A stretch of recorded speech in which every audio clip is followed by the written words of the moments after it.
Ito na yung finished product natin. Ilalagay natin siya sa medyo madilim siguro. Madilim dito sa ilalim ng ating mga cabinet.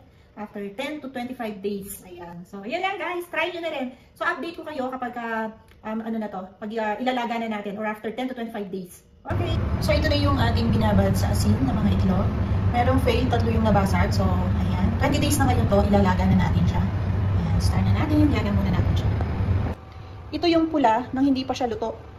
Ayan. Yung binabad natin ng almost 21 days. So, ayan yung pinakapula niya. Ganyan. So, yan. Para siyang nagmamantika pero kailangan ilalaga muna natin. Hindi pa siya luto. Ganyan ang itsura niya. Ito yung isa nating egg. Ayan. Nag-crack na siya. So, hindi ko na siya isinama dito sa ating nilalaga. Bali, yung nabasag sa atin is 4. Ayan. Dahil siguro hindi ganun ka-fresh yung ating mga egg. Galing kasi ito sa supermarket. So, syempre hindi natin alam kung kailan ito na-produce. Ayan, ayan. Maraming na-crack.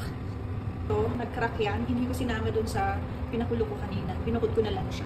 Actually, yung pinaka-yellow niyan, matigas siya. Maganda yung pagkakano ng yellow niya. Kaya alam kong successful naman yung paggawa natin ng itlog na maalat. Yung olo na lang ang natira dun sa 12 na binabad natin or ginawa natin, nilagyan natin ng asin for 20 days. Yun sa sayang. Ito yung isa dun sa nabasag, yung pinakuluan natin. So, tignan natin yung sa loob niya. Kung ito ay itlog na pula pa rin. Ay, itlog na maalat. Medyo mainit pa siya. Init. Balatan natin. So, nag-crack lang siya, pero hindi lumabas yung pinaka-ano niya. Bali, kumulo na to ng almost 30 minutes. Init. Tingnan natin yung loob. Kung ito ba ay magmamantika. O, hiwain na lang natin. So, i-slice natin.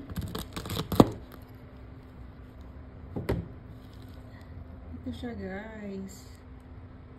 Ayan. So, matigas yung pinaka-ano niya. Gitna. Kulang pa siguro to sa luto. Tikman natin. Lasang itlog na maalat talaga siya. Kaso hindi siya nagmamantika. So, perfect naman yung lasa, guys. Hindi siya maalat. So, hintayin natin yung iba nating nilalaga. Ito kasi nabasag. Ang sarap. Lasang itlog na maalat talaga siya. Ito na yung ating itlog na maalat. Sa 12 na ibinabad ko sa asin, yan lang yung natira. Bali yung nabasag natin. So, ilan yan? 2, 4, 6, 7. So, bali 5 yung nabasag natin. Hindi siya successful. Nakababad pa lang, nabasag na yung bali 3. Ayan. So, yung ano naman, yung dalawa, yung habang hindi pa kumukulo, ilalagay ko pa lang sa mainit na tubig, nababasag na siya. So, ibig sabihin, hindi ganun ka-fresh yung itlog natin. So, try naman natin ngayon yung hindi basag. Naka 1 oras ko siyang pinakuluan yan. Ito naman yung nilaga natin ng almost 1.5 hours siya. 1 oras at kalahati. So, tignan natin kung ito ay magmamantika.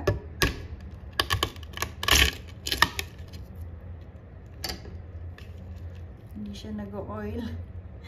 Ayan, ganito yung itsura niya. Ayan siya. Ayan, yung ating itlog na pula. Iba talaga siguro kapag fresh. Pero ayan siya.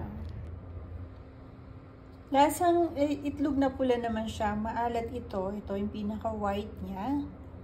Ayan. Hindi ganun kaalat na sobrang maalat. Katamtaman lang siya. Sakto lang sa panlasa ko. So, masarap siya. Yun nga lang, hindi siya ganung oil. Di ba yung iba sabi nila mag-oil yan. Pero itlog na maalat talaga siya. So, ayan guys. Try ulit natin. Siyempre, ngayong nakagawa na tayo, gagawa ulit tayo niyan. Hahanap ako siguro yun ng medyo fresh na, egg na.